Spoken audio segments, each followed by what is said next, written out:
Good afternoon and welcome to another episode of Off the Couch. Shelly and Ant here, ready to explore one of the horror classics, Psycho.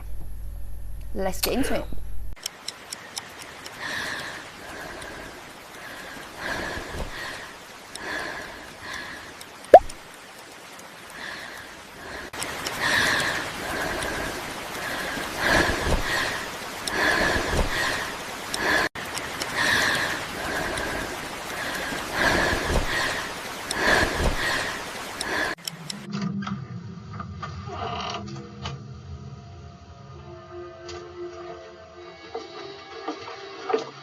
Mrs. Bates.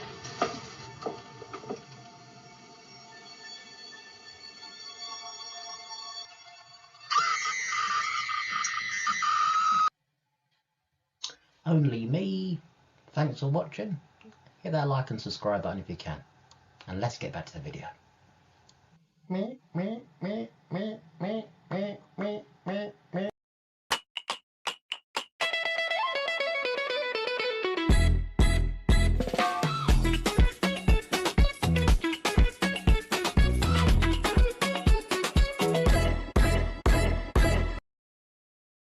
mean, yeah, Psycho, absolute classic, isn't it? From Yep, look, I'm representing. Yeah. Representing. Are they the actual blades that Norman used in the shower, based on them? Yeah. Well, no, of course not. But I still thought I'd represent with a Psycho blade. Very impressive. I mean, where did you get those from? Where do you even get blood-soaked earrings from? Temu. Temu. Other shops are available elsewhere, other butter shops or whatever shops there are. But, you probably get things like this on Etsy. Yeah, I'm sure. I'll definitely on Etsy. But yeah, I mean, why have we chosen Psycho / Norman? Because yeah, well, tell the fans. Well, because it is one of the horror classics, and what did you refer to it as earlier? The daddy of horror. Yeah, I mean, is that so controversial? I think he's the daddy of horror. I mean, when you think back to horror, 1960s, Hitchcockian, I mean, is there much more of an early pace setter than Psycho? No, and I think more people understand it and know about it without even seeing the film. Like, if they hear the music, they know that that's Psycho. They know where it comes from without ever having watched the movie. Yeah, it's one of those films that transcends everything, doesn't it? It's entered pop culture, like The Shining, The Exorcist. It's something, you know, isn't it? Even like you say, even if you haven't seen the film, you know the shower scene, you know the music, you know the creepy dynamics between Norman and his mum. And more recently, they even, went over the story in Monster, didn't they? Monster, okay. Did they? Yeah, the TV series on Netflix. Oh, you mean the Menendez brothers one? Sorry, I'm no, the one after that, Ed Gein. Oh, Ed Gein, bloody hell! Yeah, and what they did was they looked at that it was Ed Gein, and then they looked at how people were inspired by his crimes to create certain things like Psycho. That's right. And that's where I actually switched off that series. Yeah. I didn't like the segue. You're bringing it back to me now. yeah. But where should we start with? I mean, we all know the film, don't we? We know the timeline. Yep. Norman owns a motel. His mother's no longer with us, and he meets Marion Crane, who's stolen some money, and the film unravels from there. And we all know the famous shower scene. But as therapists, we really want to look at Norman, don't we? Or I suppose the relationship with his mother, Norma, who is so creatively named. Yep. Yeah. No, I think that's a good place to start, because we know, don't we, by looking at by watching the film, that he's not had what we'd call the normal upbringing. There's a lot of pressure on him to fit a certain role, and there are certain things that he's not allowed to do that everyone else would consider completely normal. Yeah, I mean, we've so far on the channel covered a fair bit on conditions of worth, haven't we? And I think Norman's conditions of worth are all wrapped around pleasing mother, basically, isn't it? Yeah. Being a good boy, being a compliant boy, not having any desires, kind of being a boy, not being a man.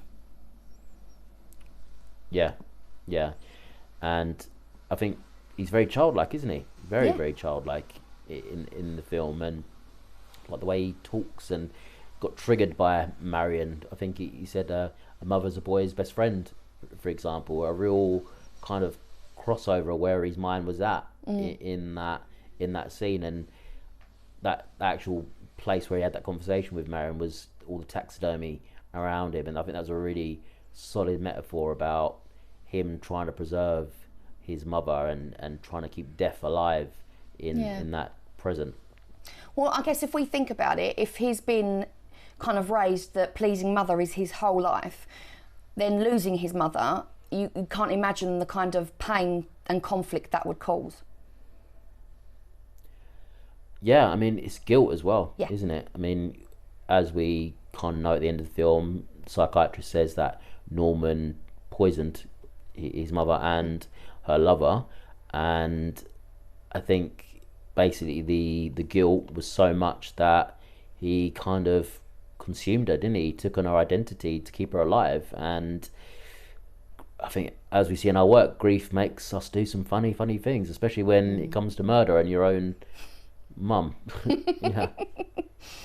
Yeah, and like you've mentioned, the conditions of worth. We previously talked about Freud's work, didn't we, in the psychosexual stages, about how going through the psychosexual stages correctly influences our outcome as an adult. And in particular, we talked about when they go through the phallic stage, which is at ages 3 to 6 years old, and this is when Norman would have gone through the Oedipus complex. And yeah, obviously the myth and the story is that when we go through the Oedipus kind of complex that we want to be with our mother, but that's not really what it means. It means that now the child will be fighting their father for their mother's attention, and it's a way of relating to the same sex. So it's not really about the mother, it's about relating to his father. But also Freud did talk about, and obviously we know that Freud's a bit more outdated now, but he did talk about how not going through these stages correctly would impact the outcome later. And I think I mentioned to you, didn't I, Ant, about the latency stage, and that talks about how children then are not so sexually aware, their impulses are, repressed, and they focus more on the social aspect of learning development. It doesn't come back again until over 12 years old, when they enter what Freud calls the genital stage, and that's when they would have healthily explored their sexual impulses. And in order, when they do that, then that helps them create healthy relationships. But obviously we know that Norman didn't have that. He was still being taught at that age to repress it, and he was fighting against normal child development. Yeah, so you're basically saying that he was massively stunted. He wasn't able to hit those markers, and that's what basically destroyed him. Yeah, well, exactly. And I know that, like I said, a lot of Freud's like theories, like obviously things have been not disproven, but we've moved on from there, of course. But I think we should not forget that obviously without Freud, we've got nothing. Really? You saying that? I mean, he's the daddy of psychotherapy, isn't he? all right. Another daddy. Yeah, daddy chat today. Oh, we're getting into creepy territory, right, daddy? I thought that's what we were going for. True. But yeah, I mean, Freud's a controversial character. But yeah, I mean, you got to agree, isn't he? When you think of psychology, you think about Freud and his dusty couch. Let's be fair. I mean, yeah, I think every therapist now working today is partly got some thanks to give to Freud, but I think, like you said as well a minute ago, some of these views are very outdated, whack even, but I think still some of them hold up. Yeah, no, I do. I think if we use that, as we do, to help us understand Norman Bates, then I think it does hold up. So you think that it goes a fair way of explaining why Norman was such a repressed and challenged and damaged adult, basically. Yeah. He was taught that normal impulses are wrong. So when he experiences those impulses and he can't control them, the guilt, the shame, the embarrassment that would have gone alongside that, I think it was just then, like, in some ways, internally and in his mind, it was just fracturing everything. I mean, would you see Norman as a psychiatric case to work with, or do you think it would be a case we could work with in psychotherapy? What would you say? Psychiatric. Psychiatric. So I would say so. You're talking about like a did case, yeah? Yeah, absolutely. I think it would be it's too deep seated. The trauma's so deep, and I think everything that he's gone through, it would definitely be more for a psychiatrist to handle than a therapist. That doesn't mean that along the line he wouldn't then enter into therapy, but I think there would be some bigger causes that might need medication and stronger treatments than just talking therapies. Yeah, I mean, I think in the film they spoke about a split personality Yeah. disorder, didn't they? But which is now known as dissociative identity disorder, isn't Yeah. it? Which then, like you and said, you called it didn't you? Yeah. Just for clarification, and I'll put that on screen like a nice little definition as well. But yeah, I think he was definitely he needed psychiatric input for sure. But yeah, like you say, maybe later down the line we could have done some work with him, because I think with any therapeutic modality you could apply to him, definitely person-centered, because Absolutely. I think he's definitely battling a lot of incongruence, wasn't he? I mean, Yeah, because he was taught look to at ignore his- everything that he feels and everything that he wants just to focus on his mum. So when we've looked at that image before, haven't we, about the ideal self, like you can see where the distress would come from. Definitely. I think there's a real conflict between the true self. So basically, an adolescent young male with desires, obviously attracted to women, wanting autonomy, and then really battling against the ideal self. Yeah. Basically, the perfect obedient son for mother, as she wanted him to be. So I think it was basically like a tug of war going on within him, isn't it? A massive conflict about his biological state within him, like his hormones, and then his psychological state at the same time, wasn't it? And unfortunately for his victims, and the one we really did get to know quite well, Marion Crane, they often ended up in the bottom of a lake, to be glib. But what about any CBT angle there? 'Cause, I mean, it's something that we've not covered overly yet on the channel, which I think we both like a bit of CBT. So, I mean, anything you can think of? I mean, I was on thinking on the lines of cognitive distortion. So I think maybe black and white thinking was there. So either and he's women are very he's acting on the emotion, isn't he? So he's not able to, like, you know, you've probably used them before, and like when we use thought records, we think about how our thoughts and feelings, you know, when we look at our thoughts and actions, how it impacts the feelings. And I think what he's doing is he's reacting, he's having that intense feeling, whether it be rage or shame, and then he's reacting on it, and then that's leading to him then switching into murder mode. Definitely, yeah. And I think he was massively caught in, like you said about the thought record there, that's where we catch cognitive distortions, isn't it? Yes. So something like black and white thinking. So I think he was very much in the zone of women are either very pure or motherly, or they're dangerous, or temptations, which Norma drilled into him, that they are, just going to tempt you and ruin you and things. And to be, I suppose, to be a bit more out there, you could, I suppose, you could even apply like the normal CBT cycle to it as well. So he obviously felt attracted to Marion, I think, and the automatic thought could be, this is wrong, mother will be unhappy, she'll get angry at this, and then that creates like an intense physiological anxiety.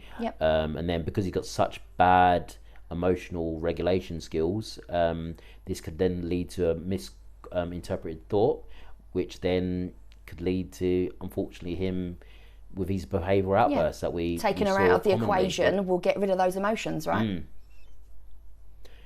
Yeah, exactly. Because, I mean, we saw him impulsive, didn't we? We saw him impulsive when he killed the private investigator on the stairs because he wanted to cover his tracks. But then the murder of Marion in the shower scene was premeditated, wasn't it? He had to thought that through. He was spying on her. He knew she was in the shower. Knew she was vulnerable. He dressed up in Norma's dress and wig, and then he did his horrible act. So, in a way, I suppose it showed that he wasn't all like crazed and impulsive. He did have some premeditation in him as well. What are your thoughts on that? Yeah, and I think that's where you could, like when we were talking about did before, you could say that the split personality comes into play in that his own thoughts and feelings don't come into play there. It comes from him, a different personality, a different person coming out. So then he's having these periods where someone else is taking control and someone else is acting, and this other part of him doesn't have the same morals, doesn't have the same emotions that control him. Yeah, I mean, did you feel any sympathy for him? Any Yeah. sympathy for his character? Yeah, I did, yeah. You did?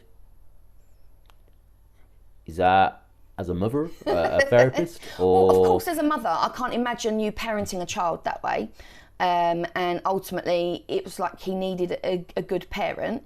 As a therapist, yeah, I mean, like you say, the conditions of worth, he's been told that sexual impulses are wrong when they're not wrong, they're completely natural and normal. So the internal conflict, but that doesn't mean that, you know, take accountability away from what he's done and that he shouldn't be punished for what he's done. Absolutely, when we make mistakes like that, it needs to happen, but we can still empathise for the upbringing that he's had and the situation that he was in.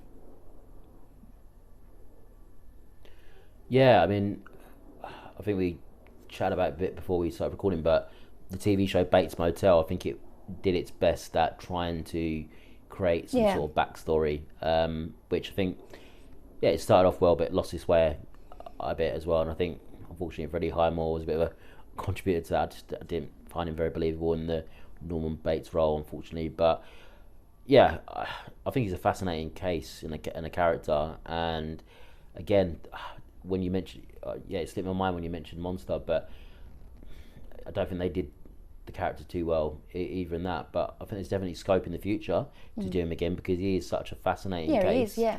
One that you do feel sympathetic for because of the upbringing he had, but yeah, he did some dreadful things as well. But I guess this is where you can apply it to a lot of murderers, isn't it? Because yeah, I think back to like Mindhunter. Yeah, I think back to that, yeah, and it was a fascinating show as well. When I think back to Ed Kemper and the upbringing he had, and it's dangerous because they're horrendous, heinous people, but you do see them as individuals, don't you, when you really discover them psychologically? Yeah, but obviously the whole point of that was to learn how to build a profile to help, you know, the FBI then catch serial killers further down the line. It wasn't like that was based on true events. That's what they were doing by getting to know them, because prior to that, I think they'd had like one belief that all sort of serial killers and all killers act in lust. Like that's why they do it. It's always the partner. It's always, when it wasn't the case. And I think that's where they, you know, in Mindhunter, they show you that they actually start looking at their upbringing and their experiences from a young child to what led them to these crimes. Yeah, and I think Norman has led to a lot of people thinking that all killers are because of a bad relationship with their mother, isn't it? I mean, yeah, there's a huge percentage. I think back to maybe Bundy and maybe Dahmer and things, but it's not just the mother, is it? It's a lot of the time it's the father as well, or other factors, societal factors, or yeah, there's many different triggers. But yeah, a fascinating film, and I think one of the first horrors I ever watched. So honestly, you've got to tell me, what did you think? Like the first time that you saw it, and then the chair turned around. Well, I think I was like 7 when I first watched it, because my sisters made me watch it, and then they tormented me after watching it as well. So it did stay in the memory for quite a long time. But yeah, when I saw Norma in such a radiant state spin round, yeah, I think it did shit me up a bit, being honest. I'd agree with you, yeah. What did you? Yeah, no, it did. Yeah, it made me jump, yeah. I guess the first time I watched it, I wasn't expecting that to happen. Because at that point, you know, I thought we'd seen Norma kill someone. So I thought she was alive. Yeah, I think, and as a kid, I didn't really get that she was like a voice within inside Norman. I thought she was like a possession or a spirit or some kind. But yeah, and then a few years later, I think it was in Florida, I went through a psycho maze when I was 11 years old, actually going through like a shower scene. So yeah, as you can see, you know why I'm interested in horror now. And I think you had a you started young. Well, you had a similar upbringing as well, didn't you? With I did, horror, yes, and I did start young, and mine was Pennywise though, wasn't it? So a bit different. She's mentioned the Pennywise. She's mentioned it. We're going to be definitely doing Pennywise, aren't we? Oh, yes. Coming up. I think it's going to be another 2-3 parter like we did on our previous video on the boys, because there's so much to get involved with Pennywise. But back to Norman. I mean, yeah. What did you think? Any thoughts on that? I mean, any other angles you could look at, whether you're a therapist or just someone that's interested in psychology? Any other theories on Norman? Did you like in the film, the show? Yeah. No, I guess the only other thing would be thinking about Norma's upbringing as well and her background. Yes. What made her want her little boy to stay a little boy? Yeah. Yeah. Maybe that's something that I know the show did explore, the TV show, which some of it was good, but maybe something that could be explored a bit more in the future. Maybe a young Norma, Bates. Maybe. You're onto something, can't you? Maybe just you need to change jobs and start writing a movie script. Well, no, series. This needs to be a series. Don't tempt me. But yeah, do you want to end on giving it a rating? Yeah, we can give it a rating. What of the film? Yep, yeah. Out of You 10. want to rate the film? Yeah. I've got to give it a 9. 9. I was going to go 8. 8. Yeah, but I still think that's really good. An 8. But it's definitely up there. Yeah. Like, it's definitely a horror classic, isn't it? Oh, it's a classic. It's definitely in that pool of classics, which we're going to cover all the classics, aren't we? We need to cover all the classics, and yeah, it's got to be done. Give us some time, but we'll get there. Yeah. We will. But thanks for watching, guys. Please like, share, and subscribe, and we'll see you next time.